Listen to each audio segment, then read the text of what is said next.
वंदे पुरुषोत्तमम। आज की वाणी है, अच्छा उनके प्रति विश्वास रखना होता है और उसके लिए अकपट रहना होता है। गुरुकिंकर भाई बोलते हैं, अगर अकपट होते तो उनसे प्रकृत विश्वास आता है। पितृदेव बोलते हैं, हाँ तो है।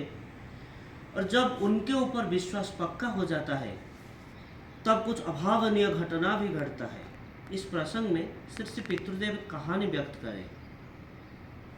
एक ग्वाली की औरत थी। वो अपने गांव से प्रत्यह एक छोटा नदी नौका में पार करके उस तरफ दूध बिक्री करने जाती थी। कोई कोई दिन घर लौटने से उसको देरी भी हो जाती थी। गांव के उस तरफ उस ग्राम में एक मंदिर के हरि की बात सुनाया जाता था।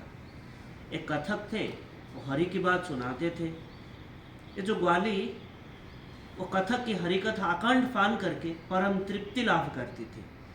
आनंद में मन उसकी भरपूर हो जाती थी।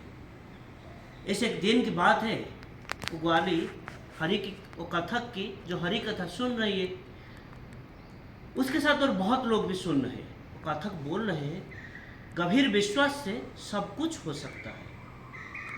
ईश्वर के ऊपर अगर हमारा विश्वास रहता है तो कोई पानी के ऊपर चल के जाना भी कोई आश्चर्य की चीज नहीं है। मुर्दा इंसान भी ईश्वर के दया से प्राण लाभ कर सकता है। ऐसे बहुत सारी चीजें वो कथक ने बोले। सब निर्वाक होकर भाव में मग्न होकर हरि कथा अमृत पान कर रहे हैं। कुछ देर बाद कथक की बात खत्म हो जाता है। वो ग्वाली उनको प्रणाम करती है और गृहाभिमुखे यात्रा करती है। वो जो कथक थे, वो कथक ठाकुर जो थे, वो ग्वाली से वो दूध लेते थे।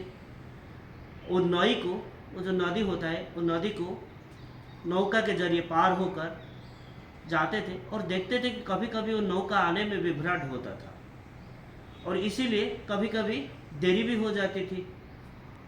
लेकिन पर दिन वो जो ग्वाली फिर सुबह सुबह आके हाजिर।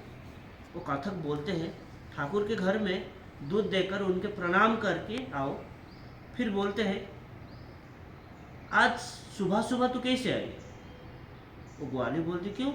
हरिनाम कर करके मैंने चल चल के नदी में पार होके आ गई।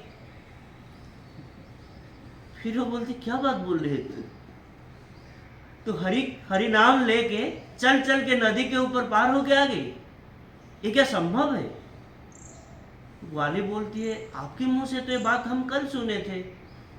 आप तो मुझे उपाय जो तरकीब होता है वो तो बता दिए और आपकी दया से तो लाभ किया है।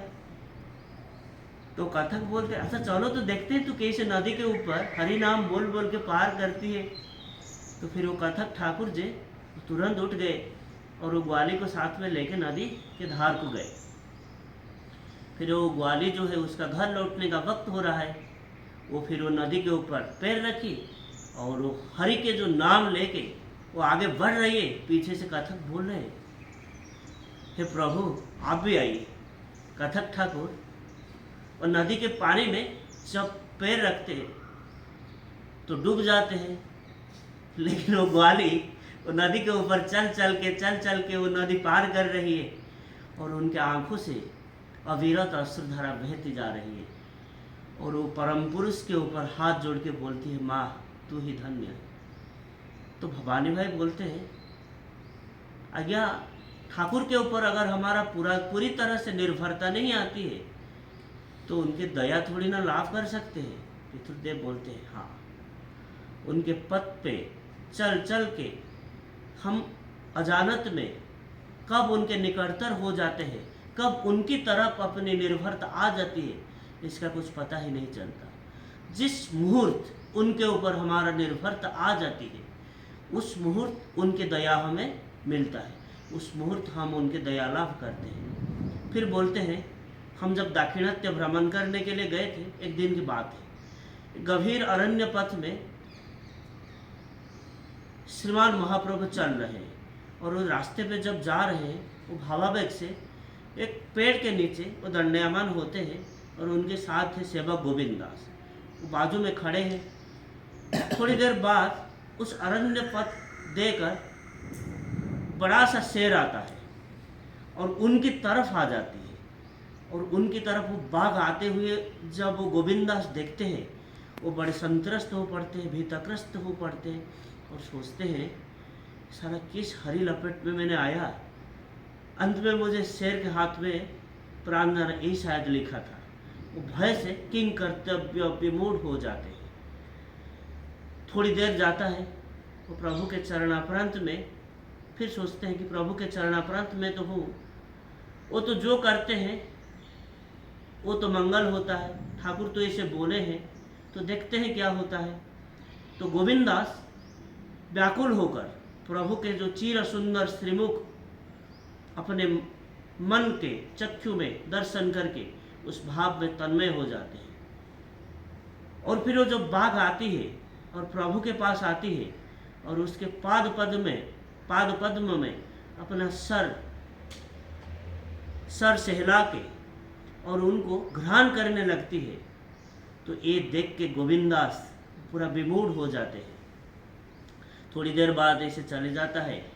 फिर अपने आदर और आनुगत्य व्यक्त करके गोविंदास अरण्य को अंदर प्रवेश करते हैं। श्री श्री ठाकुर के भी एक परम भक्त थे, उनके नाम ज्योतिष घोष है। श्री पितृदेव बोलते हैं, ऐसे घटना मुझे भी याद है। उपस्थित सारे लोग उत्सुक होकर पितृदेव से अमृत श्रवण कर रहे हैं। वही बात है, पितृदेव बोलते हैं, अनेक दिन पहले की बात है, तो आज से पहले शायद 50-60 पहले की बात होगी। तो हमारे यहाँ पे भी